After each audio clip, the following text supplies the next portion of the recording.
네, 반갑습니다. 우리가 지난주에 이 출애굽기에 나와 있는 그 10계명의 전반부의 말씀을 나누면서 하나님과 우리 사이에 지켜야 될 그 종교적인 법의 의미에 대해서 함께 나눠보았습니다. 오늘은 10계명의 후반부에 있는 법, 즉 사람과 사람 사이에 지켜야 될 그 법의 원칙이 무엇인지 우리가 함께 나눠보도록 하겠습니다. 10계명이라고 하면 우리가 이 법으로 우리가 생각을 하는데요. 정말 여러분들 이 10계명이 우리가 지켜야 될 법이라고 여러분 생각하십니까? 우리 현대적인 의미에서 법이라고 하면 어떤 생각이 드십니까? 이 법에 중요한 전제가 있죠. 그것이 무엇입니까? 법을 어기면 이 사회에서 처벌받는다라고 하는 것입니다. 그게 이제 법의 카테고리가 된다라고 하는 것이죠. 근데 10계명을 보면 물론 이제 살인하지 말라, 도적질하지 말라라고 하는 이런 오늘날의 법 상식에 있어서도 당연히 지켜야 될 강제성을 띈 법령들이 존재하기는 했는데요. 그런데 내 부모를 공경하라, 그리고 내 이웃의 집을 탐내지 말라와 같은 사실 이게 법이라고 하기에는 조금 애매한 그런 법령들도 존재한다라고 하는 것이죠. 부모님을 공경하지 않는다고 이 처벌받습니까? 내 이웃의 집을 탐내지 말라. 탐내지 말라라고 하는 건 뭐냐면 마음의 문제거든요. 그 마음속으로 부럽다. 이거 내가 저 사람의 것을 내가 가져야 되는데 이러한 탐심을 가지지도 말라라고 하는 것이죠. 이 10계명의 후반부는 인간과 인간 사이에 지켜야 될 법에 대해서 이야기를 하고 있는데 흥미로운 것은 우리의 이 마음의 문제까지도 이 법의 영역 안에 두고 있다라고 하는 것입니다. 여러분들 그 예전에 탐 크루즈가 주연으로 했던 이 마이너리티 리포트라고 하는 영화를 보신 적이 있으십니까? 이 영화는 굉장히 흥미로운 이 주제를 다루고 있습니다. 이 영화에 나오는 그 중요한 주제가 무엇입니까? 아주 먼 미래에 인류가 이 범죄율을 0%로 만들기 위해서 하나의 기술을 고안했는데요. 당시에 이 예언의 능력을 가지고 있는 사람들을 이제 데리고 와가지고 그 사람들의 그 생각을 분석해서 앞으로 일어날 이 살인이라든지 범죄를 유추해서 그 범죄가 실제 일어나기도 전에 경찰에 출동해서 범죄를 저지르려고 마음 먹은 사람을 체포를 하고 가두어 버리는 것입니다. 자, 우리는 여기서 질문을 할 수 있습니다. 그 사람이 물론 범죄를 저지를 마음을 먹었지만 범죄 행위를 하지 않은 그 상황에서 체포하는 것이 정당하냐라고 하는 것입니다. 세상의 법상식에 근거하면 이것은 잘못된 거죠. 왜냐하면 이 세상은 마음의 문제를 법의 영역으로 두고 있지 않기 때문에 그렇습니다. 일단 범죄가 성립하기 위해서는 그 범죄 행위가 눈으로 보여져야 된다라고 하는 거죠. 범죄가 일어난 다음에 그 사람을 체포하든 뭘 하든 할 수 있는 것입니다. 그리고 범죄의 사실이 밝혀진다 할지라도 증거가 없으면 그 사람을 벌할 수가 없습니다. 우리가 흔히 그 심증이라고 하는 얘기를 많이 하지 않습니까? 심증만으로 그 사람을 붙잡을 수 없다라고 하는 것이 오늘 현대 법 상식이다라고 하는 것입니다. 자, 그래서 이 마음의 영역 가운데 있는 법을 현대사에서는 어떤 영역에 둡니까? 바로 윤리나 도덕의 영역 가운데 놓는다라고 하는 것입니다.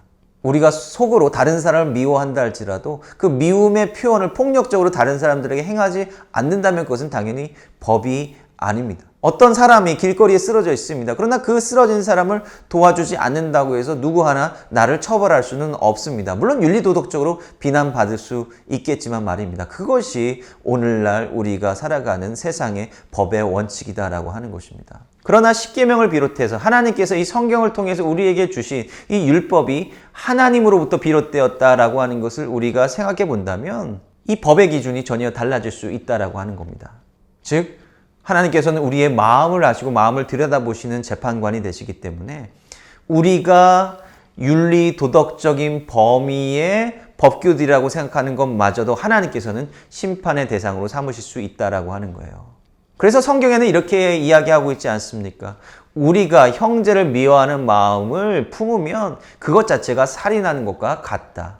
그리고 음욕을 품고 다른 여자를 보는 것이 바로 이 간음하는 것과 같은 것이다라고 이야기를 하는 것입니다.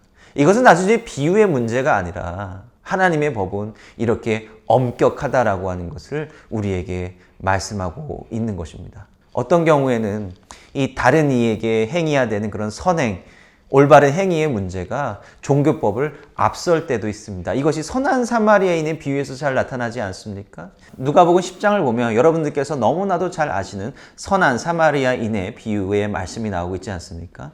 어떤 사람이 예루살렘에서 여리고로 내려가고 있었습니다. 예루살렘에서 여리고로 내려가는 길은 아주 험난한 광야 길입니다. 그런데 그 험난한 광야 길에서 이 강도를 만나서 이 사람이 다 죽게 생겼던 것입니다. 만약에 이 사람이 광야에 그냥 방치되어 버린다라고 한다면 정말 죽어버리게 될 것입니다. 그런데 이 예루살렘에서 여리고로 내려가는 길에 제사장이 지나가고 또 레위인이 지나가는 겁니다. 이 제사장과 레위는 왜 이 길을 지나가는 것일까요? 왜 예루살렘에서 광야길을 통과하고 있었던 것일까요? 이들은 아마도 예루살렘에서 거룩한 제사를 드렸던 사람들일 것입니다. 제사장은 1년에 몇 차례씩 예루살렘에 올라가서 이 거룩한 제사를 드리게 되는 거고요. 이 레위인들도 마찬가지죠. 레위인들의 역할은 제사장을 보좌해서 이 제사를 드리는 것을 돕는 역할들을 하게 됩니다. 어떻게 보면 굉장히 영광스럽고 은혜스러운 일을 하고 이제 자기의 집으로 돌아가는 길이었을 것입니다. 그런데 이들이 길을 지나가다가 피 흘려 쓰러진 자를 발견하게 된 것입니다. 그런데 우리의 성경을 보면 그 사람들의 반응이 어떠했습니까? 피 흘려 쓰러진 사람을 도와주지 않고 오히려 슬금슬금 피하고 도망쳐 버렸다라고 하는 것이죠. 그 이유는 무엇이었을까요? 바로 성경의 그 종교법에 따르면 사람이든 동물이든 다른 존재의 피가 그 사람의 옷에 묻게 되면 한동안 부정해진다라고 하는 율법 때문에 그렇습니다. 이렇게 영광스러운 성전에서의 제사를 드리고 오는데 부정한 채로 집에 돌아가기가 싫었던 것입니다.